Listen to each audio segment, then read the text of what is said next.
ಇತ್ತಾಗೆಲ್ಲ ಹೋಗ್ಬೇಕ್ರಿ ತಗೋಬೇಕು. ಆ ಗುಡ್ಡದ ಮ್ಯಾಗ ಹೋಗ್ಬೇಕಂತ್ರಿ. ನಮಸ್ಕಾರ ರೀ ಎಲ್ಲಾರ್ಗು. ಇವತ್ ನಾ ನಿಮ್ಗ ನರಗುಂದದ ಗುಡ್ಡದ ಬಗ್ಗೆ ಒಂದ್ ವಿಡಿಯೋ ತೋರಿಸ್ತಾನೆ ಅಂತ ಬರ್ರಿ.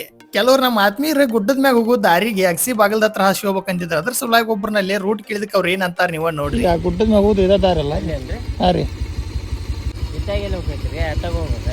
ಆ ಗುಡ್ಡದ ಮ್ಯಾಗ ಹೋಗ್ಬೇಕಂತ್ರಿ. ಎತ್ತ ಹೋಗ್ಬೇಕಂತ ಗೊತ್ತಿಲ್ಲ. ಗೊತ್ತಿಲ್ಲನ್ರಿ ನಿಮ್ಗೆ?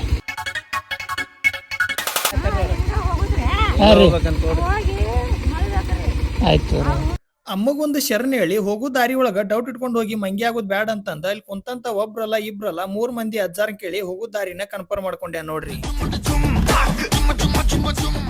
ಅರಣ್ಯ ಇಲಾಖೆಯರ ನರಗುಂದ ಗುಡ್ಡ ನೋಡಕ್ ಹೋಗ್ಬೇಕಂದ್ರ ಒಬ್ಬರಿಗೆ 25 ರೂಪಾಯಿ ಟಿಕೆಟ್, ಬೈಕ್ ಇದ್ರ 10 ರೂಪಾಯಿ, ನೇಮ್ ಮೊಬೈಲ್ ನಂಬರ್ ಎಂಟ್ರಿ ಮಾಡಿ 35 ರೂಪಾಯಿ ಕೊಟ್ಟು ಟಿಕೆಟ್ ತಗೊಂಡು ಗುಡ್ಡ ನೋಡಕ್ ಮ್ಯಾಗ ಹೋಗ್ಬೇಕು ನೋಡ್ರಿಪ್ಪ. ಗುಡ್ಡದ ಮೇಲೆ ಬೈಕ್ ಹೋಗಿಕ್ಕಿಂತ ಮುಂಚೆ ವಿಚಾರ ಮಾಡ್ಬೇಕ್ರಿ. ಮಳೆ ಆಗಿ ಸಿಕ್ಕಾಪಟ್ಟಿ ಲೆಕ್ಕ ತಪ್ಪಿಟ್ಟಿರ್ತದ ದಾರಿ. ನರಗುಂದದ ಗುಡ್ಡದ ಮೇಲೆ ಏನ್ ವಿಶೇಷತೆ ಐತ್ರಿಪ್ಪ ಅಂತಂದ್ರ ಕ್ರಿಸ್ತ ಶಕ 1674ನೇ ಇಸ್ವಿ ಒಳಗ ಛತ್ರಪತಿ ಶಿವಾಜಿ ಮಹಾರಾಜರು ಒಂದು ಕೋಟೆ ಕಟ್ಸ್ಯಾರ. ಆ ಕೋಟೆ ಇವಾಗೆಲ್ಲ ಹಾಳಾಗೋಗೈತಿ. ಅವ್ರ ಕಟ್ಸಿದಂತ ಒಂದು ಅಂಬಾಭವಾನಿ ದೇವಸ್ಥಾನ ಇನ್ನ ಗುಡ್ಡದ ಮೇಲೆನ ಐತಿ. 1857ನೇ ಇಸ್ವಿ ಒಳಗ ನಡೆದಂತ ಸ್ವಾತಂತ್ರ್ಯ ಸಂಗ್ರಾಮದಾಗ ಹೋರಾಡಿದಂತ ಭಾಸ್ಕರ್ ರಾವ್ ಭಾವೆ ಮತ್ತು ನರಗುಂದದ ವೀರ ಯೋಧರ ಸಲುವಾಗಿ ಇದನ್ನ ಸ್ವಾತಂತ್ರ್ಯ ಸಂಗ್ರಾಮದ ಜ್ಯೋತಿಯ ಸ್ತಂಭ ಅಂತ ಕರೀತಾರ ನೋಡ್ರಿ. ನರಗುಂದ ಗುಡ್ಡದ ಮೇಲೆ ಧ್ವಜಾರೋಹಣ ಮಾಡೋ ಸಲುವಾಗಿ ಭಾರತ ದೇಶದೊಳಗ 2ನೇ ಸ್ಥಾನಕ್ಕೆ ಐತಿ ನೋಡ್ರಿ. ಆಗಸ್ಟ್ 15 ಮತ್ತು ಜನವರಿ 26 ಇಲ್ಲಿ ಧ್ವಜಾರೋಹಣ ಮಾಡ್ತಾರ.